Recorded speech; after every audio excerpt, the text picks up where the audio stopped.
think the most important thing I've learned is that you need to go in with a very conscious mindset that there are existing norms, existing systems, and people with expertise on the ground already who come from the local population.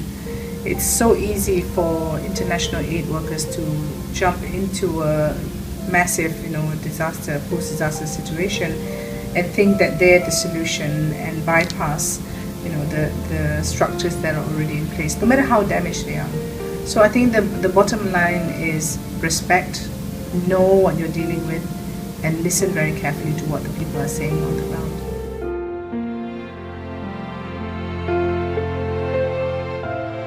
I think Malaysia, over the last 15 years, certainly I'd like to think that Malaysia was a catalyst to, for Malaysians to start realizing that they could play a very important role in humanitarianism. Too often we see people going out to crises, and rather than being volunteers, they are volunteers. They really go there for what some people term disaster tourism. I think we have to be very, very careful about that. I am very wary about this, and I've seen too many bad examples of it happening on the ground. So I think that the humanitarian actors need to educate the public that volunteerism is very important, but when you are working in a humanitarian situation, to be very, very aware of what humanitarian principles are, the whole issue of accountability to affected people, to be able to, listen to them very, very carefully and not think you have the solution. So I'm very, very inspired to see that over the last 10, 15 years, there have been more groups coming up to want to do volunteerism, not just in the humanitarian sphere, but also meeting the needs of communities in the country itself. So I think it's encouraging. And the government really should give more incentives to people to make time for volunteerism. This is a mark of a developed nation.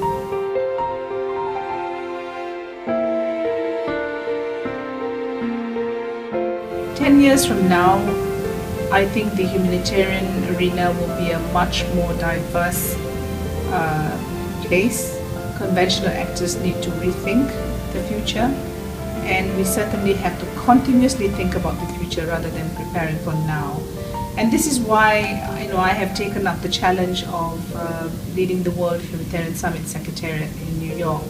The World Humanitarian Summit is a first. It's going to be the first ever global humanitarian summit that will try to address all these different challenges that we have and bring all the actors that are not usually at the table to the table, and to have global conversations region by region to try and see how we can tackle the challenges we have. What are the new things that we can try? What new partnerships need to emerge? What new mechanisms, what solutions, what innovation needs to happen for us to be more effective?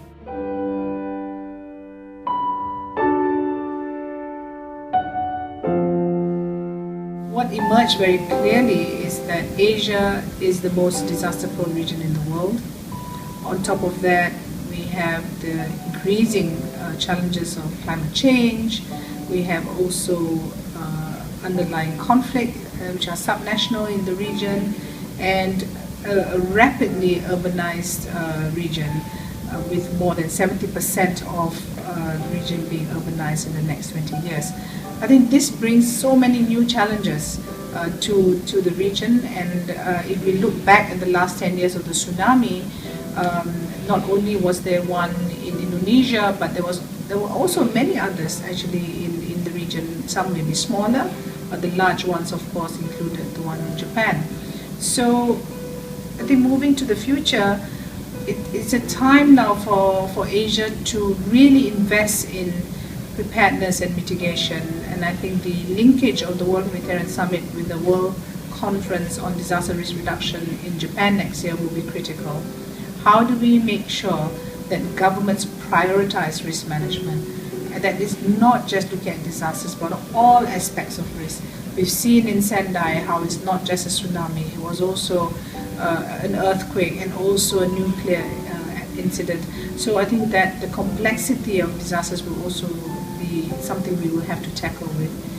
This will require really multi-stakeholder engagement, a closer look at risk.